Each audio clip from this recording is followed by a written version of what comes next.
The key to suspense is withholding information. You always want to have that carrot dangling tantalizingly out of reach.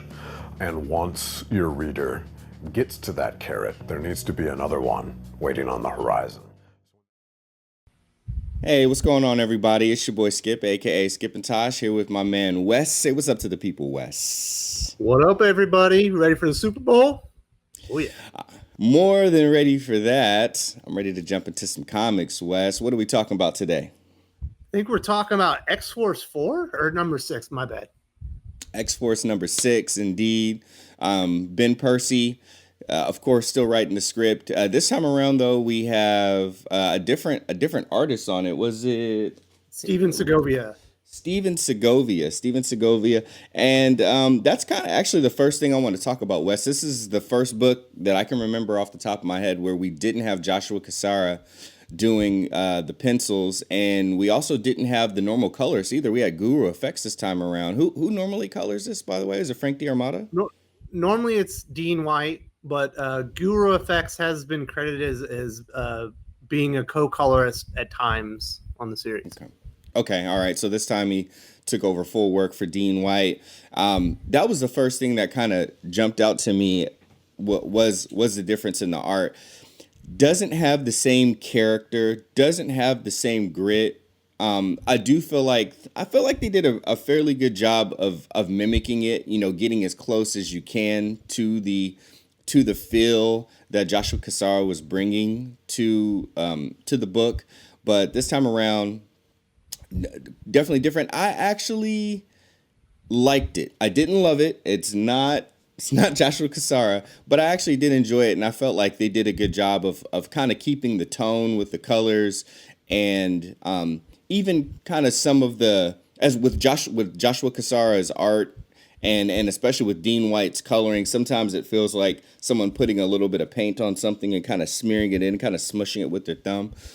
So I felt like that kind of grittiness, kind of, texture was still in there, as good as they could, remake it. But Wes, what did you think about the art this time around? I was pleasantly surprised. I was a little bit concerned. Steven Segovia is a pretty good artist, but I don't think he and Josh Cassara really do the same style. But he did a really good job incorporating the visuals and keeping the feel and the look of the series going. And the color artist, Guru FX, I'm assuming that is a company. They also did a good job of mimicking Dean White's work. And so it wasn't jarring. Does it look different? Yes, but it does look good. The story, this one did feel like a big departure away from where they were going, and it didn't feel like they tied it in to the previous stories very well. It's very much its own thing, and there was a link between this and a previous issue of X-Men. I'll let Wes talk about that a little bit more, but man, I gotta jump in here, man. You are exactly right. Because the first thing I noticed when I opened the page is like, when the hell did Kid Omega get resurrected? Like, what is he doing here? He's dead. Is this a prequel to the other story? Does this happen in the middle of that? It was jarring. It doesn't flow well with the previous story. As far as the group of characters are there, he shouldn't be there. Right. Yeah, if he's there, they need to mention that he was resurrected. They're just it looks like he was never killed. It does. That was like one of the most jarring parts about it. They did leave a little seed in there saying that, he's still in the oven, he's still being cooked, quote unquote, by the Five, but when you're going between issues, it's nice to have some, like, even if they would have left him out of this one and just been like, you know what, he's still cooked, or he's just about done or whatever. But just for him to all of a sudden show back up, there's not a good transition between he's in the oven, he's out the oven, and he's back to just, snapping necks and whatever else that he does.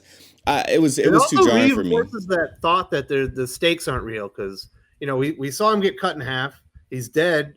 Apparently he's being cooked and he's just back. We shouldn't care, because it feels like the author didn't care. That's the way I took it. I completely agree. Like, I felt like there still could be stakes even with the resurrection machine. And unfortunately, out of everybody, I think Ben Percy is the first of the authors to kind of make it feel like it's not really a big deal if they die at all. It's just they just pop back up. And That really Well, I mean, sucks, they did man. that with Professor X as well. I can't Yeah, that's believe what. they fired that round in the very first issue. It was like that should have been like one of the big culminating things is what happens when Professor X gets killed because he's so key to the process, and it's nothing. It'd be all Right, right. exactly. That and so now it's twice, with Kid Omega and with Professor X. Professor X first, and both of those were Ben Percy. Ben Percy, that all happened within the X Force book. I think it would have been much more interesting if they would have left that, like, if you want to do it with a lower level mutant, that's fine, or don't do it with anyone, and then maybe have Professor X get assassinated at the end of, maybe issue 5 of X Force. Dang, now talking to us and thinking about it, it kind of really cheapens it. I even feel like it cheapens the series earlier on. It's just like, you mean you had to have Professor X killed in order for there to be a need for an X Force? And Yeah, it feels like the epicenter. It feels like the anchor for all the other books, or it feels like it's more important than what happened in X-Men, and now that just feels like really topsy turvy. I don't know. What are your thoughts now on OS? yeah. I think it wasn't executed very very well. There is a white page in here where they discuss it, and Professor X privately knew that he needed to be assassinated to galvanize the people, and all that noise. I think it falls flat. But what is interesting about this comic is, it is an exploration more of Beast. We've seen him acting kind of strange, more vicious, more aggressive than we're used to the character acting, and this takes it even to another level where he's using his intellect, but not to unite people or to dispel myths about mutants and phosphorylations. He's using his intellect to cover up operations, and he's overseeing what the X-Force are doing. And when they leave a trail of evidence, he makes sure it goes in, it's destroyed, or if there's a living witness, he makes sure that they go and kill them so no one can talk about him. So it was interesting. It's not my Beast. Hashtag not my beast. Hashtag not my Hank. Yeah, dude. I moving past. I mean, within that, yeah, we explored more of Beast and where he's at, and I felt like it was a big jump from where he was, because this is the guy that just an issue or two ago he was pleading with Domino not to murder a dude, and then now all of a sudden he's all about the coercion, all about the bribery, all about Cleanup, yeah. and it like and because Ben Percy is a good writer, if it was a single issue and not part of any other continuity, you could sit there and you could take it and you could say, okay, I'm understanding your reasonings of why Beast is doing these things, even though it conflicts with his character in the past for his position now here with X-Force in this day and age. I understand. But then if you take it into context with just a few issues ago, he was the one trying to talk sense and all that stuff into Domino. I know it's a slightly different situation, but that just seems very, very inconsistent of these characters. So that's something else. Another thing that seemed kind of weird and a part that I didn't like, but again, maybe talk me through it, Wes. Maybe it's just Ben Percy actually creating some of that good tension from before, was his conversation with Jean, and how he was how he had to convince her that, hey, leave nothing, like burn up those bodies or do whatever you do with your powers to make sure that there's no trails. And then her having to, cuss him out almost like, don't you effing patronize me again. What did you feel about that part? Well, it's definitely some tension between the characters. It kind of feels like it's out of nowhere. Did she not know that was the point of the team? Why would they take her on operation missions if she's like a conscientious objector and she doesn't want to wipe everything out? It sounds like what Beast the intention is, what they were kind of sent in there to do. It kind of we mentioned it earlier. It really flows into actually what Jonathan Hickman did in X-Men #3 when he introduced a group called Horticulture, and this comic also kind of explores a new threat to mutants, which is why he wanted everything to destroy, where it's no longer man-made technological evolution, it's man-made organic evolution, where it's, what do they call it, telefloronics? Yeah. Where people are incorporating like floral matter and evolving themselves, basically become Swamp Thing. I like the idea that maybe there was this other threat that was sitting there that would have defeated the mutants if technology didn't do it. And now that they're kind of erasing that threat, or they're keeping that one at bay, now this one is over here, this telefloronic threat. Maybe it's going to be even greater, without the checks and balances of the technological threat that's supposed to overtake them anyway. So it feels like there's something impeding in there, but it's a lot of threats, man. I wanted to see Peacock.